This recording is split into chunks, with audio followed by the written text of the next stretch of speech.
믿음으로 예배를 드리라, 이런 제목으로 말씀을 드립니다. 우리는 매주일 예배를 드립니다. 이 예배가 무엇인가? 예배는 신앙생활의 기본이고 또 전부입니다. 다시 말씀드립니다. 예배는 신앙생활의 기본이고 전부입니다. 그렇다면 예배가 성공해야 신앙생활이 성공하는 겁니다. 만약에 내 예배가 실패하면 다른 모든 것 성공해도 사실은 실패한 인생입니다. 예배는 교회의 존재 목적이고 성도가 사는 이유입니다. 하나님께서는 우리를 예배하는 자로 택해 주셨습니다. 하나님 우리를 예배를 통해 만나 주시고 또 예배를 통해 가장 큰 은혜를 베풀어 주십니다. 그러므로 성도는 예배에 살고 예배에 죽는 겁니다. 예배를 통해 은혜를 받는 자와 그 예배를 통해 아무것도 공급받지 못하는 자는 신앙생활의 판도가 달라질 수밖에 없습니다. 그래서 은혜 있는 신앙생활을 하는 분들은 예배를 생활의 중심에 놓습니다. 주일 예배는 한 주간 삶의 정점, 피크타임이고 클라이맥스입니다. 한 주간 열심히 사셨어요? 한 주간 열심히 하나님의 뜻을 행하셨어요? 그럼 주일날 하나님 앞에 나와서 하나님, 지난 한 주간 하나님이 힘주셔서 잘 살았어요. 고맙습니다. 보고하는 날입니다. 그러다가도 또 실패하고 실수합니다. 그러면 그 아픈 마음 가지고 그 상처 난 그 상태 그대로 하나님 앞에 나와서 하나님 또 실수하고 실패했습니다. 용서해 주세요. 그러면 은혜로운 주님께서 그 모든 연약함, 그 모든 부끄러움, 그 모든 잘못 다 덮어주시고 새 출발할 수 있는 용기와 힘을 주시는 시간, 이 시간이 예배 시간입니다. 여러분, 어떤 성도를 만났더니 그렇게 말해요. 자기는 한 주간 내내 예배가 기다려진답니다. 예배를 잘 드리고 싶은 그 열정에 늘 예배를 기다리는 마음이 샘처럼 솟아오른답니다. 예배를 기다리는 그 마음, 예배를 잘 드려야겠다는 소원이 넘치는 그 마음, 영적으로 건강한 것입니다. 왠지 예배가 부담되고 예배가 무겁게 느껴진다면 여러분 신앙생활에 노란불이 켜진 것이고 어떤 분은 이미 빨간불에 봉착해 있는지도 모릅니다. 어떤 분은 우리 교회 1부 예배를 드리시고 또 2부 예배를 드리세요. 1부 예배 은혜가 다르고 2부 예배 은혜가 다르다는 거예요.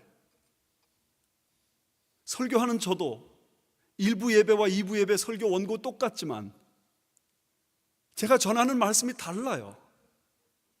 은혜가 달라요. 그래서 그 예배를 드릴 때 새 마음이 저에게도 부어지는 것입니다. 예배에 대한 기대감이 상실됐다면 그 자체로 지금 뭐가 막혀 있는 것입니다. 우리 가운데 많은 분들은 토요일 날 새벽에 나와서 예배를 드립니다. 또 열심히 있는 어떤 분들은 매일 새벽에 나와서 하나님 앞에 예배를 드려요. 우리가 금요일 날 저녁에 모이는 순모임도 예배의 일종입니다. 경건하게 살기를 간절히 소원하는 어떤 가정은 집에서 가정 예배를 드립니다. 어떤 예배든지 간에 그 예배에 성공할 때 신앙생활에 성공이 있는 줄 믿습니다. 그 예배가 실패하면 다른 모든 부분에서 원만하고 풀려도 사실은 진정한 성공이라 말할 수 없습니다. 그러므로 소원하세요. 예배마다 성공하게 하옵소서. 근데 예배를 놓고 이야기할 때 하나님은 어떤 예배는 받으시는데 어떤 예배 받지 않으신다. 오늘 성경의 가르침입니다. 기가 막힌 일 아닙니까? 다 똑같이 찬송하고 다 똑같이 기도하고 다 똑같이 헌금 내고 말씀 듣는데 어떤 예배는, 아니 어떤 사람의 예배는 받으시고 어떤 사람의 예배는 받지 않으신다. 기가 막히죠. 예배를 드리러 오는 것도 쉬운 게 아닙니다. 심지어 아이까지 들쳐 업고 예배를 오는 일은 보통 일이 아닙니다. 교회 와서 찬양대를 봉사하고 찬양팀을 봉사하고 주차 봉사하고 식당 봉사하고 그러면서 예배를 드리는 일은 정말 에너지가 많이 소모되고 시간도 많이 들여지는 그런 예배입니다. 그런데 그 예배 가운데 어떤 예배는 하나님 받으시지만 어떤 예배 안 받으신다는 거, 이거 기가 막히죠. 그러나 성경에는 분명히 하나님이 받으시는 예배가 있고 받지 않으시는 예배가 있다 말씀합니다. 누가복음 18장에 바리새인의 예배는 하나님이 받지 않으시는 겁니다. 사람들이 생각할 때 그 예배만은 받으실 것 같은데 토색을 저지르지 않았어요. 간음을 저지르지 않았어요. 소득의 11조를 내요. 뭐 일주일에 이틀이나 금식해요. 그런데 그 예배 안 받으신대. 세례 예배는 안 받으실 것 같은데 그 예배 받으신대요. 죄 지은 것밖에 없는데 그가 드리는 예배를 하나님 받으신대요. 사도행전 4장에 보면 바나바가 자기의 있는 재산을 하나님 앞에 바칩니다. 하나님께서 그 헌금을 받으셨습니다. 근데 놀랍게도 그 다음 장 사도행전 5장에 가서 보면 아나니아 삽비라가 재산의 절반을 바치는데도 하나님이 그 헌금을 받지 않으시고 심지어 그 헌금을 드리는 사람을 죽여버리셔요. 기가 막힌 얘기죠. 분명히 하나님 받으시는 예배가 있고 받지 않으시는 예배가 있습니다. 이사야서 1장 말씀 보면 제물을 들고 하나님 앞에 나오는 유다 백성들에게 하나님 말씀하십니다. 너희 왜 헛된 제사를, 헛된 제물을 가지고 계속 나오느냐. 너희 제물 받기 내가 곤비했다. 그런 말씀이 있어요. 오늘 본문 말씀에도 보면 하나님이 아벨의 제사는 받으셨지만 가인의 제사는 받지 않으셨다. 선명하게 구별됩니다. 어떻게? 하나님이 그 제사는 받으시고 받지 않으시는 거 결정하시는 거. 이 제사가 중요한 것은 그 제사가 오늘날 우리가 드리는 예배와 똑같은 것이기 때문입니다. 왜 하나님이 아벨의 제사는 받으시고 가인의 제사 안 받으셨을까? 그 문제에 대해서 히브리서 11장 4절에 이렇게 말씀합니다. 믿음으로 아벨은 가인보다 더 나은 제사를 하나님께 드림으로 의로운 자라 하시는 증거를 얻었으니. 차이가 뭡니까? 아벨의 제사와 가인의 제사의 차이가 뭐냐? 오늘 성경은 분명히 말합니다. 믿음이다. 아벨은 믿음 있는 제사를 드렸고 가인은 믿음 없는 제사를 드렸다.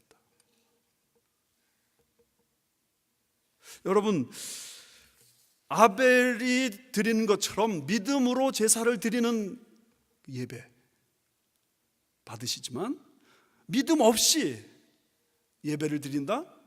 하나님 받지 않으신다는 것을 오늘 성경은 분명히 말하고 있습니다.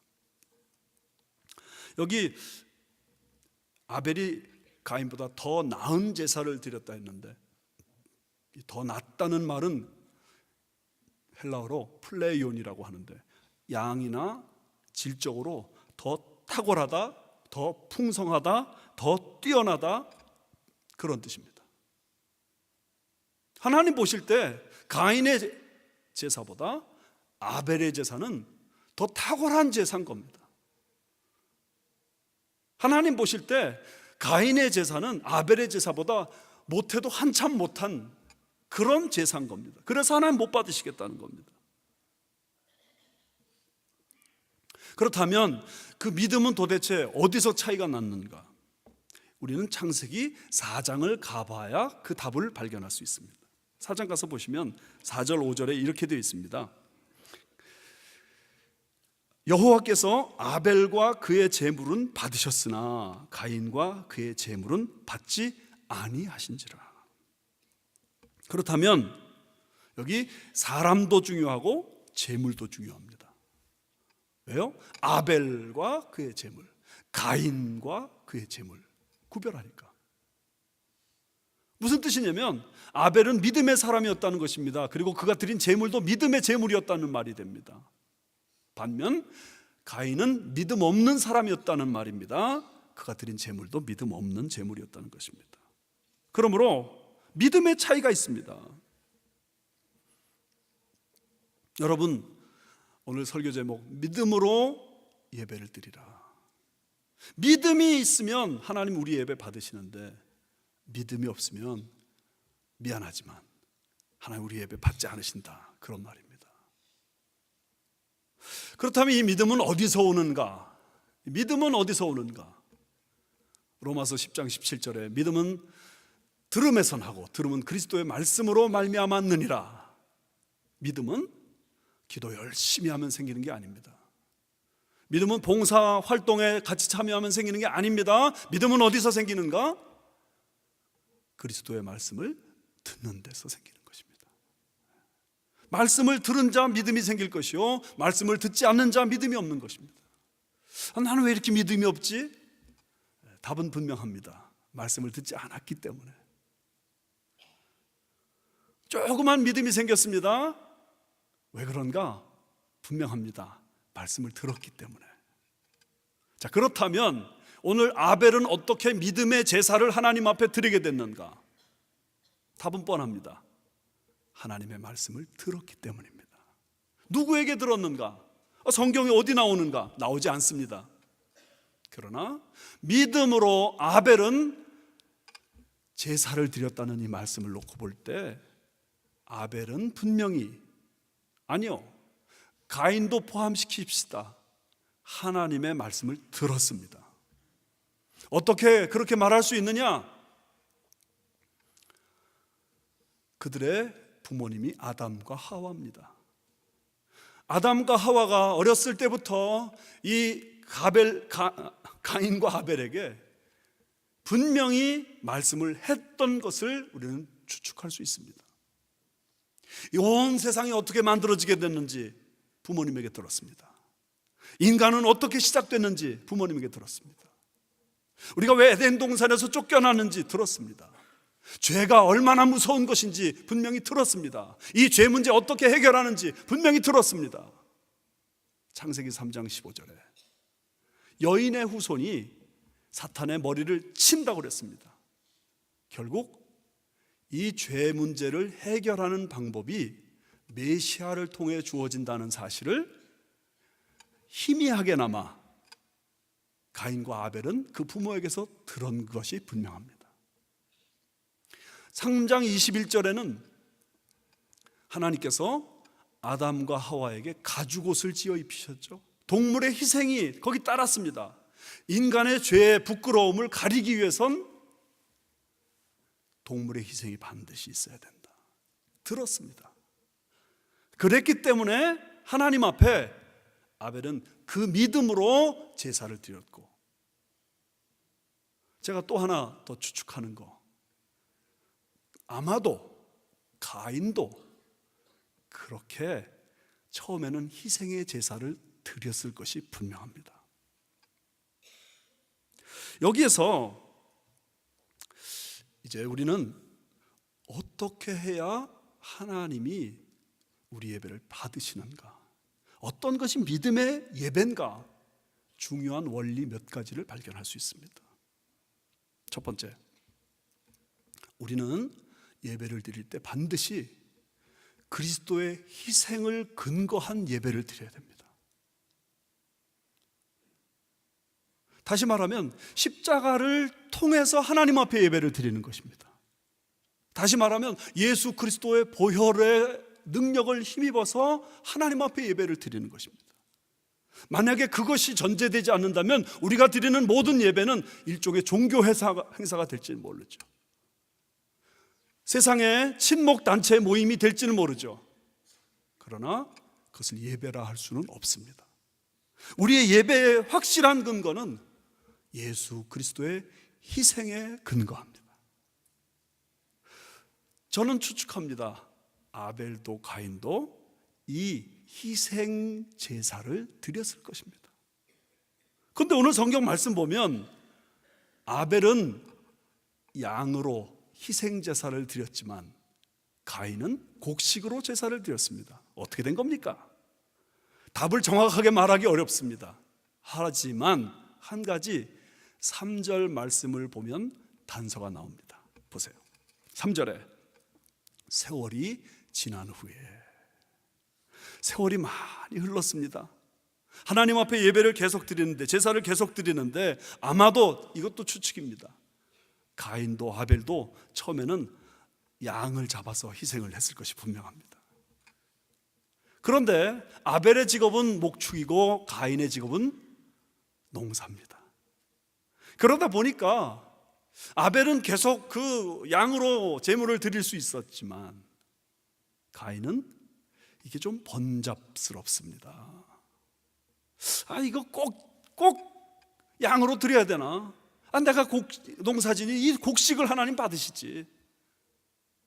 그것도 변명이 안 됩니다. 왜냐하면 곡식 가지고 가서 동생한테 양과 바꾸자 해서 바꿔서 양으로 드리면 되는데, 하나님이 정하신 제사는 피 있는 희생 제사인데 세월이 많이 지나면서 가인의 마음속에 꼭 그럴 필요 있느냐. 그러다가 보니까 아벨은 계속 양으로 제사를 드렸지만 가인은 변질돼 버려서 곡식으로 제사를 드렸다, 그런 말입니다. 하나님이 받으시는 제사는 어떤 제사인가? 피가 있는 제사입니다. 피 흘림이 없은즉 사함이 없느니라, 이 말씀 레위기서에 나오는데 한참 뒤에 나오는 말씀이죠. 그렇지만 분명히 가인과 아벨은 피가 있는 희생 제사를 하나님 앞에 드려야만 하나님 받으신다는 사실을 배워서 알았을 것입니다. 구약 성경 전체를 보면 동물의 희생 제사가 있습니다. 신약 성경 전체는 예수 그리스도의 희생 제사가 있습니다. 그 희생이 없이는 누구든지 죄 사함을 받을 수 없다는 것이 성경의 가르침입니다. 그러므로 여러분, 우리 예배 가운데 그리스도의 보혈이 흘러야 됩니다. 그리스도의 보혈이 흐른다는 게 뭐예요? 내가 죄인이기 때문에 예수 그리스도를 통하지 않고는, 예수님의 그 보혈로 우리 죄가 씻기지 않고는 누구든지 하나님 앞에 나올 수 있는 사람이 아무도 없다, 그런 말입니다. 그러므로 예배를 드릴 때마다 하나님 앞에 우리는 이렇게 고백하는 거예요. 주님, 저는 주님의 보혈이 필요합니다. 오늘도 나 죄 많이 짓고 왔어요. 내 죄를 용서해 주시고 씻어주세요. 그 씻어주시는 은혜에 힘입어서 오늘도 담대하게 하나님 앞에 나와 예배드리며 담대하게 하나님 앞에 기도할 수 있습니다. 우리가 예수 처음 믿을 때 죄인임을 깨달은 순간에 예수님을 구세주로 영접합니다. 그 안에서 변화받고 새로운 피조물 돼서 우리가 열심히 성화돼 가지고 거룩해져 가지고 정말 많이 신앙 인격이 자랍니다.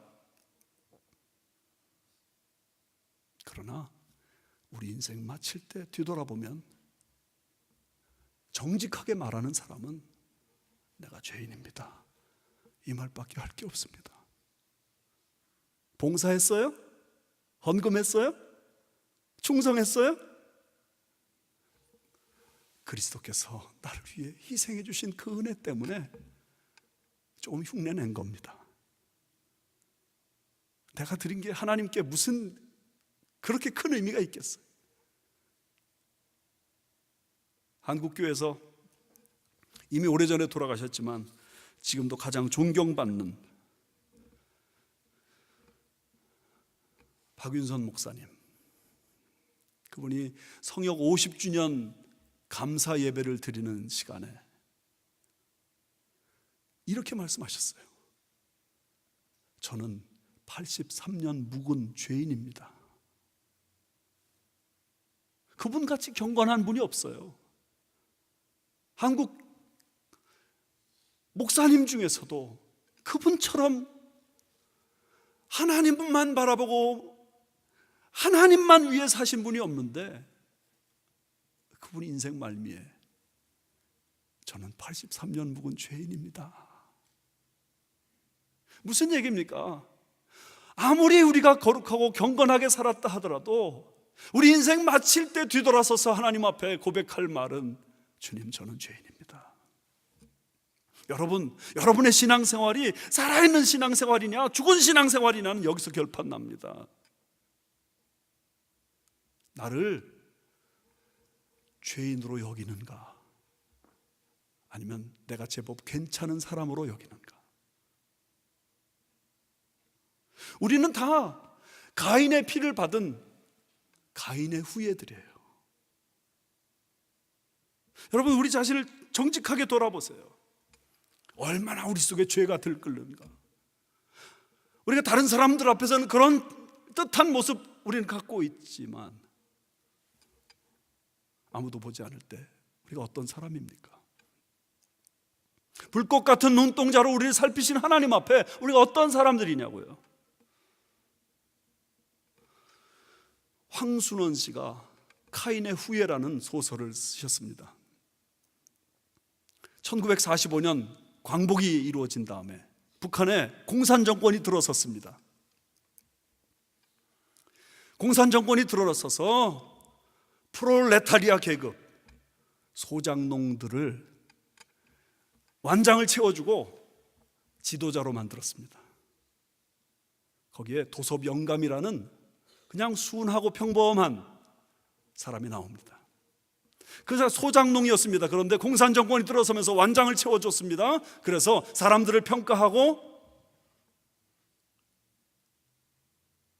재판하고 심지어 죽일 수 있는 권한까지 주었습니다.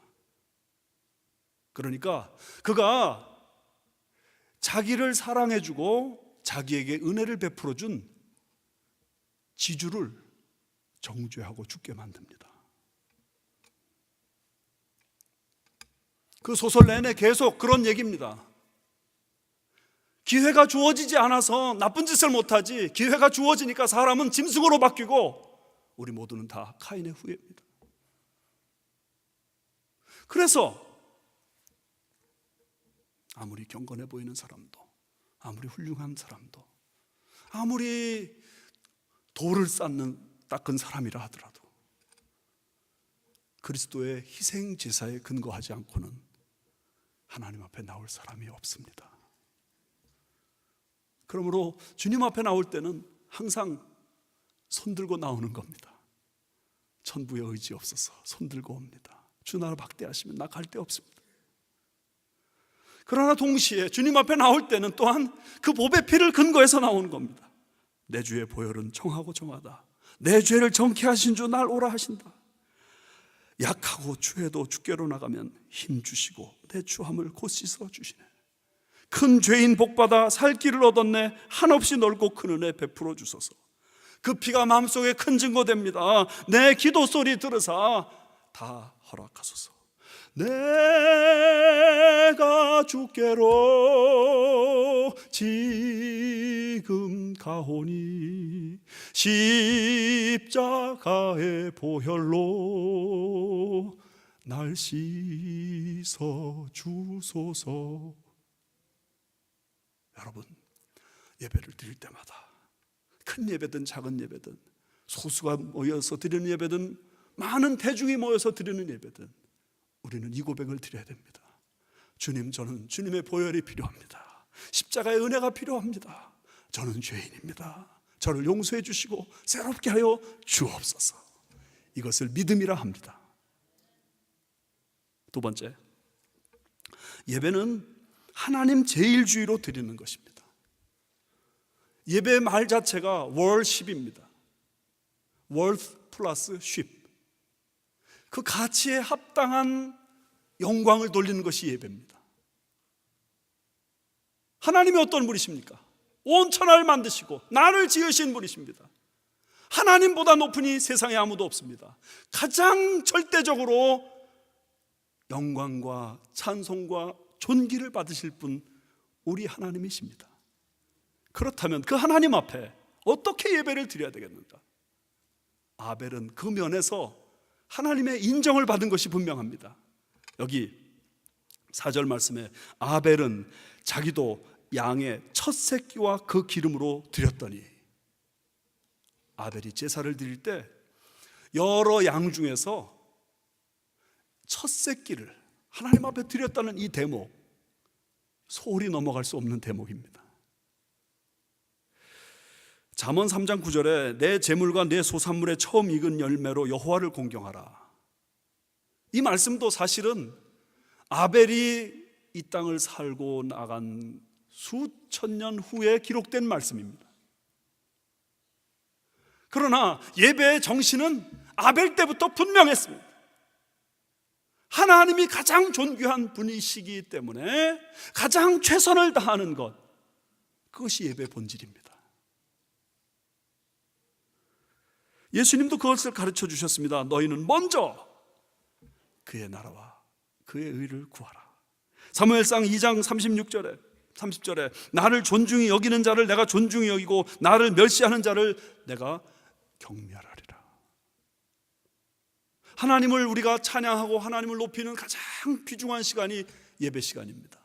그 예배 시간에 나와서 하나님 나의 예배를 꼭 받아주세요. 하나님 주님 사랑합니다. 하나님 찬양과 경배를 받아주세요. 하나님 내 예물도 받아주세요. 내 기도도 받아주세요.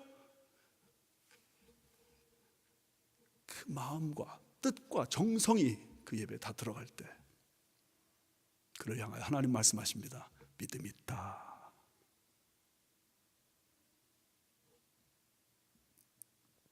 여러분, 우리가 하나님 앞에 예배를 드리는 시간이 어떤 시간인지를 생각하셔야 됩니다. 절대자 하나님, 창조자 하나님, 구원자 하나님을 만나는 시간입니다. 그 하나님 앞에 나는 어떻게 찬송을 드립니까? 찬송 부를 때 뭐가 중요합니까? 음정, 박자, 목소리, 뭐가 중요합니까?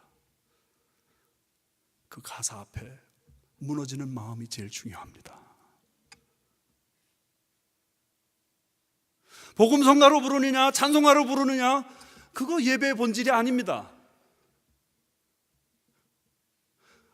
목소리는 망그러졌어도, 그리고 그 한 줄 가사 또박또박 읽기도 힘든 그런 사람이라 할지라도 내 마음을 다해서 그 찬송을 드릴 때 하나님이 믿음 있다 말씀하실 줄 믿습니다. 예배 시간에 찬양팀이 찬양할 때 주보를 읽고 있는 분들을 제가 가끔 발견하면서 마음이 아파요. 하나님을 어떤 분으로 여기기에 그 시간에 주보를 읽고 있냐고요. 어떤 분은 찬송이 끝난 다음에 예배 시작하니까 그때 들어온다고 생각하시는 분 있어요.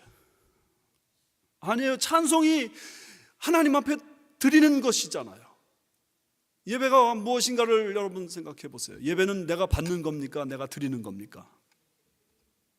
그렇다면 여러분, 예배 시간에 드리는 거는 찬송이에요.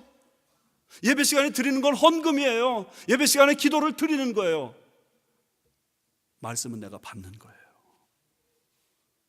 그러므로 찬송을 드릴 때 어떻게 드리는가? 헌금을 드릴 때 여러분 어떻게 드리세요? 쓰다 남는 거 드리세요? 아니면 먼저 띄워놓고 드리세요?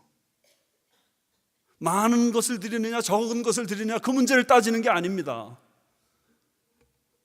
드리는 내 마음의 문제를 말하는 겁니다. 가부의 2렙돈을 주님이 귀중히 여기셨지 않습니까? 개신교 목사하고 천주교 신부하고 유대교 랍비하고 모였답니다. 이 얘기 저 얘기 하다가 당신은 하나님 앞에 어떤 기준으로 헌금을 하십니까? 물었답니다. 그랬더니 개신교 목사님이 이렇게 대답을 했습니다. 네, 저는 가운데 줄을 딱 꺼놓고 위에서 돈을 떨어뜨려서 오른쪽으로 가면 하나님께 드리고 왼쪽으로 가면 제가 갖습니다. 천주 계신 분은 그거 참 좋은 방법이네요. 저는 이렇게 합니다. 커다란 원을 만들어 놓고 여기 떨어지면, 원 안에 떨어지면 하나님께 드리고 원 밖으로 나가는 건 제가 갖습니다. 했더니 유대교 랍비가 참 좋은 방법들이십니다. 근데 저는 이렇게 합니다. 하나님께 하늘을 향해 높이 던져가지고 하늘로 올라가면 하나님께 드리고 땅에 떨어지면 내가 갖습니다. 여러분, 하나님은 속지 않으시는 분이세요. 불꽃 같은 눈동자로 우리를 살펴보시고 오늘도 신령과 진정으로 예배하는 자들을 찾으시는 하나님이시라면 우리의 예배에 정성이 들어가야 되지 않겠습니까? 뭐 하나를 순서를 진행한다 하더라도 하나님 받으시옵소서. 이럴 때 주님이 우리에게 은혜 주실 줄 믿습니다. 여러분, 설교 말씀 듣는 것도 마찬가지입니다. 두 눈을 부릅뜨고 그 말씀을 받아야 됩니다. 하나님은 사람을 세우셔서 말씀을 받게 하십니다. 그런데 목사가 설교하는 그 시간에 하나님의 세미한 음성, 나를 향하신 세미한 음성이 들리는 겁니다. 목사는 사람이기 때문에 불완전해서 잘못할 때가 많아요. 그러나 그 예배를 통해, 그 말씀을 통해 하나님은 나에게 가슴을 두드리시면서 말씀하시는 거예요. 요한계시록 3장 20절에 마음문 밖에 계신 주님이 마음문을 열어라, 마음문을 열어라. 문을 열면 내가 그에게로 들어가 그로 더불어 먹고 그는 나로 더불어 먹으리라 말씀하셨잖아요. 마음문을 열어라, 마음문을 열어라. 근데 기대감이 없이 설교를 듣고 앉아 있어요. 그저 그렇겠지 뭐, 다 목사 하는 말이지 뭐. 거기에 어떤 믿음이 역사합니까? 예배에 성공하시를 주님의 이름으로 축원합니다. 믿음으로 최선을 다해 예배드리는 예배의 성공자들이 우리 교회에 가득 차기를 주님의 이름으로 축원합니다. 마지막 세 번째, 예배는 성령님의 감동으로 드리는 것입니다. 여기 11장 4절 말씀을 한번 다시 보세요. 히브리서 11장 4절 한번 다 같이 한 목소리 읽을까요? 시작. 믿음으로 아벨은 가인보다 더 나은 제사를 하나님께 드림으로 의로운 자라 하시는 증거를 얻었으니 하나님이 그 예물에 대하여 증언하심이라. 그가 죽었으나 그 믿음으로써 지금도 말하느니라. 여기 보시면 하나님이 그 예물에 대하여 증언하신다, 증거하신다 그랬습니다. 내가 하나님 앞에 예물을 드렸어요. 그랬더니 하나님께서 그 예물을 받으시면서 그렇다, 이 예물은 내가 받을 만한 예물이다 하고 인증샷을 주셨단 말이에요. 인증샷. 창세기 4장에 보면 아벨과 그의 제물은 하나님 받으셨으나 가인과 그의 제물은 받지 않으셨다. 어떻게 차이가 나는 것입니까? 어떻게 구별할 수 있는 것입니까? 이거 받으셨구나, 이거 안 받으셨구나, 어떻게 알 수 있습니까?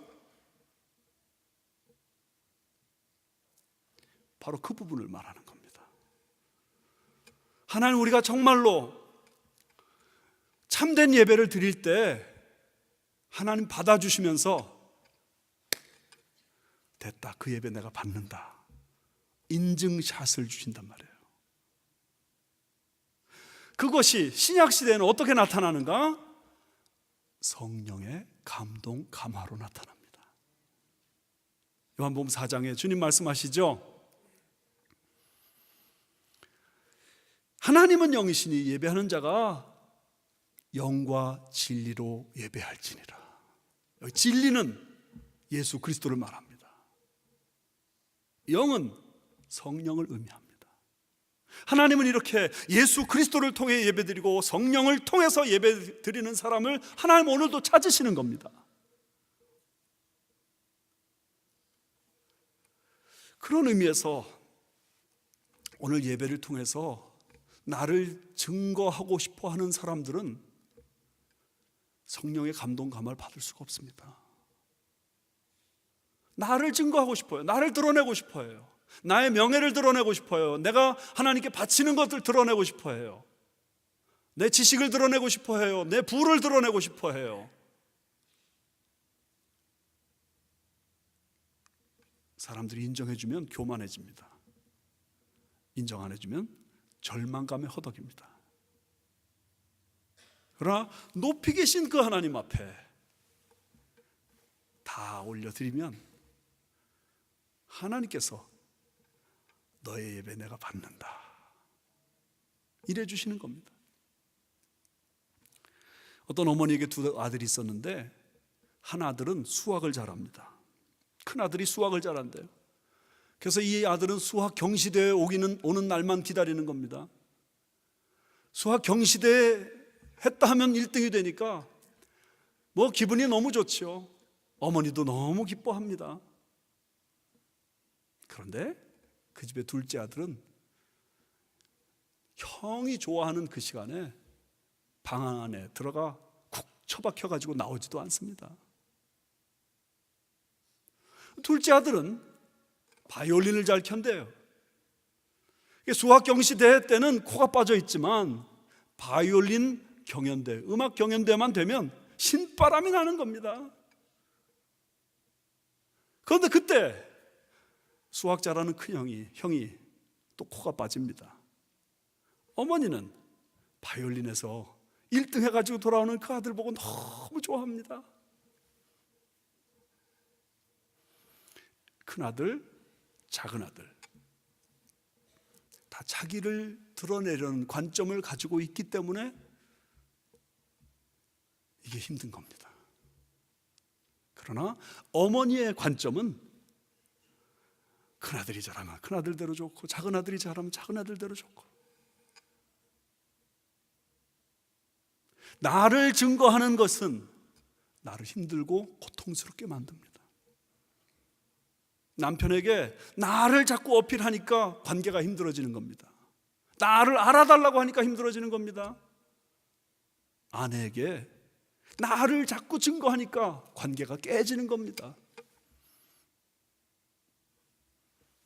그러나 하나님이 남편을 증거해 주시고 아내를 증거해 주시면 거기에 아름다운 화목의 역사가 나타납니다. 그러므로 여러분, 기도하실 때, 찬송 부르실 때, 하나님 말씀 들을 때 계속 기도하실 게 있습니다. 소원하실 게 있어요. 성령이여 감동하사 나를 감화하시고 성령님 이 시간 역사하여 주옵소서. 그 사도 바울도 기도할 때 성령 안에서 기도하라고 그랬어요. 찬송 부를 때 잘 부르는 목소리로 부르지 마세요. 성령 안에서 찬송을 드리기를 소원하셔야 돼요. 예물을 드릴 때 성령의 감동으로 예물을 드리셔야 돼요. 그것을 하나님이 믿음 있다 그렇게 말씀하십니다. 그걸 받아주십니다.